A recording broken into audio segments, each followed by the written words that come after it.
This video is sponsored by my book, which is all about creativity and how I found mine again when I was hopelessly burned out.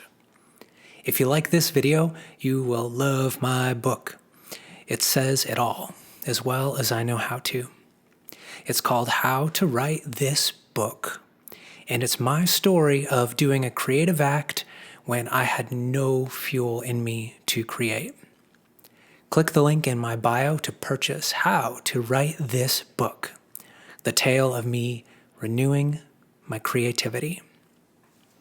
People find the idea of creativity daunting, like it's something certain people are born with in abundance, while most just don't have any. They think of creativity as a surface thing, that it is generating ideas, interesting ideas, good ideas.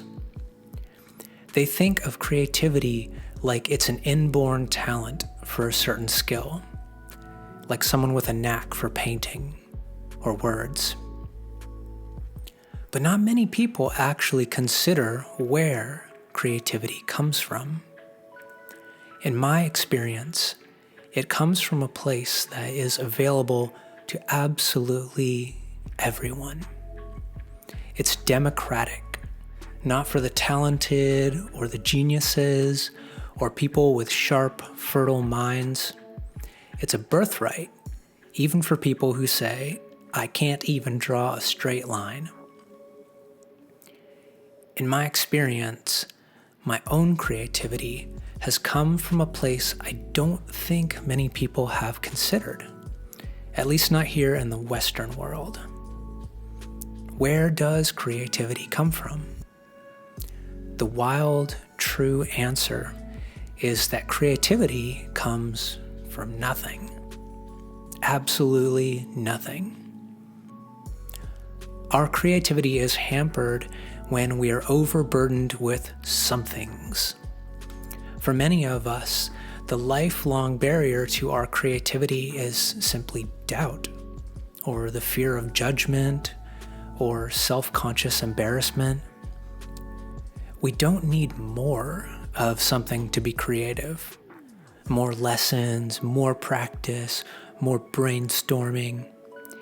We need far, far less of everything for creativity to shine through. It's hampered by our hang-ups, not deficient because of how we were born. We all know that creativity comes from absolutely nothing. I'll give the perfect example: shower thoughts. There's a whole Reddit community devoted to this phenomenon. Why is it that you can spend all day trying to puzzle out a problem and not get anywhere? But when you hop into a shower in the morning and your brain melts under the cozy water, you suddenly have the eureka moment. You had less going on in your head, not more. You finally relaxed, and the idea fell right into your hand. Can't think of that word that's right on the tip of your tongue? How often does it help to rack your brain about it, grinding through your internal dictionary until you yank it out of your unforgiving mental soil? Isn't it true that usually the word just lands in your mind 2 hours after the cocktail party when you're mindlessly driving home? Creativity comes from nothing. The reason we lack creativity is always because of the things in the way of its free flow.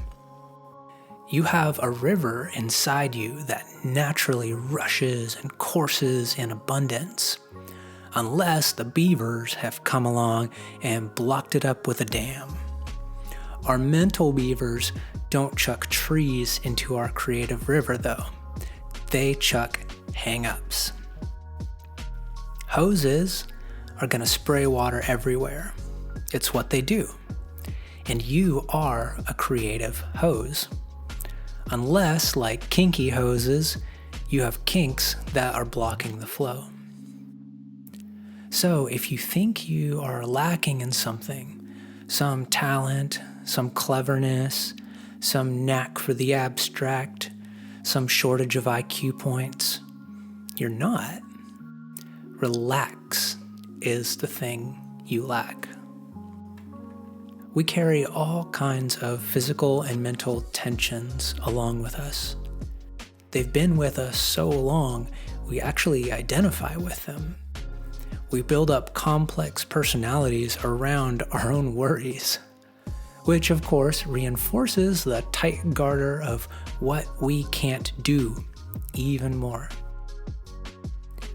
The world runs on this kind of anxious tightness. It's why we always feel like we need to be doing something, or we start feeling guilty.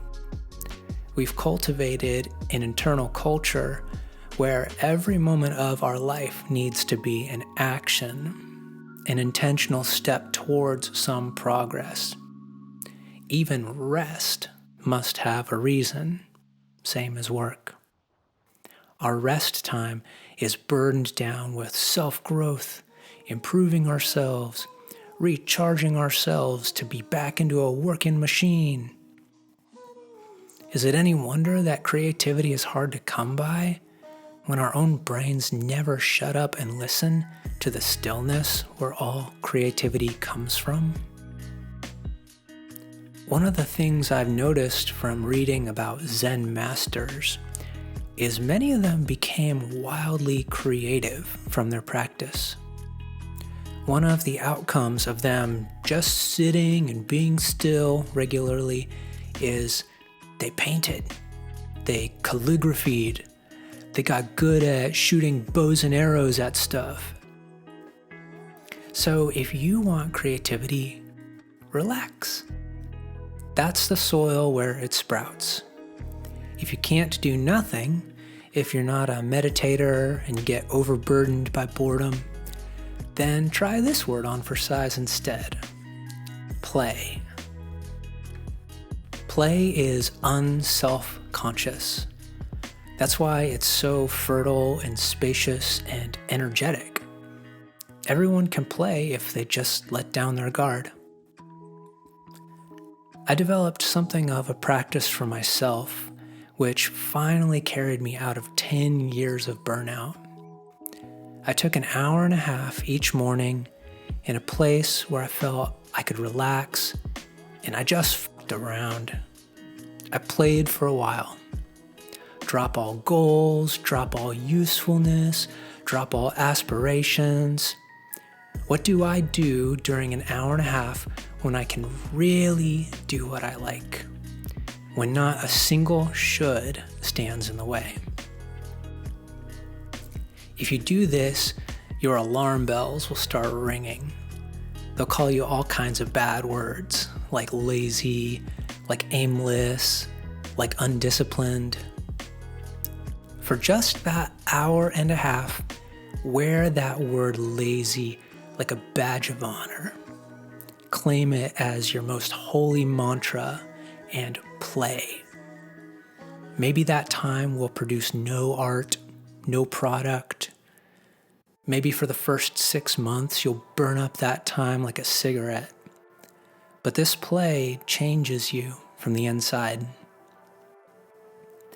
Almost all of us share this sickness, that we have to always be doing something useful.